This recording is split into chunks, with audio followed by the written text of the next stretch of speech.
Hello everyone, respected parents, teachers and all my dear lovely brothers and sisters.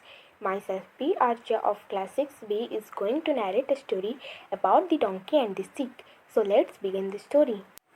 Aruna Marg was a busy road. Every day many people, animals and cart used it. One day, a group of students discovered a rock which no one had bothered to see it in many years. Look, they told each other in excitement. There is something written on that rock. What can it mean? They called out to their teacher and decided to examine the rock. They found that the little markings were drawings. One showed a stick and other a donkey. What could those drawings mean? By now, a large crowd had gathered around the rock. Everyone was puzzled. What could these strange drawings mean? They asked each other, scratching their heads. They decided to go to the ashram of a wise sage nearby and ask him about those drawings. But when they trooped into the ashram, they found to their disappointment that the sage had gone on a long pilgrimage. Only his young disciple was there looking for the calves and cows. They asked him if he could help them, but he was foolish. And he lied to pretend he was very clever. He examined the rocks and thought for a while and told that this was simple. The drawings means that there was a magic stick with a man who was the hero of that place. He died centuries back by protecting this village. Everyone had to worship this rock. If one could ignore it, then he or she will turn into a donkey. The villagers were astonished to hear these strange things.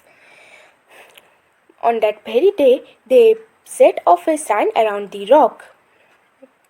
They installed the foolish disciple as head priest in charge of taking offerings from the passengers. The disciple was pleased with his brainwave.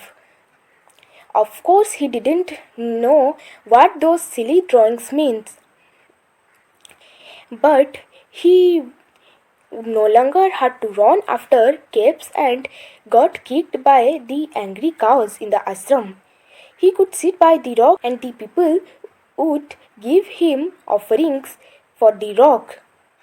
And he muttered a few jumbo-bumbo prayers to the people. But his happiness lasted only few months, till the old sage returned back. The old sage was annoyed to find his disciple missing and his beloved animals roaming around uncared for. Then he looked at a distance and saw a large crowd gathered by the rock. He went there to investigate and found his missing disciple, who was looking happy, well fed, busy accepting offerings for a rock. He stood watching for a few minutes and went to investigate the rock and the pictures drawn on it. Without saying a word, he picked up an iron rod and, to the astonishment of the gathered crowd, started moving the rock. Many came to help him, and they found a pot of gold under the rock. After moving it, the sage said to the people gathered around him, "The pictures meant you had to move the rock with an iron stick and find the hidden money. If you didn't, you were all like donkeys. Think for yourself and understand why you are doing what you do. If you had given this some thought, you could have discovered the treasure many months ago. Instead, you wasted your time and money giving offerings to a rock and helping this greedy disciple of mine become fat and make fools of you. This treasure belongs to all of us. Let's use it to keep the road repaired and Everyone who uses this road go about to their work in peace. The villagers hung their heads in shame, for they realized how foolish they had been. As for the disciple, he had to clean the cow sheds for many months to atone for his greed. So the moral of the story is you should not follow rituals and the words of others blindly. Thank you.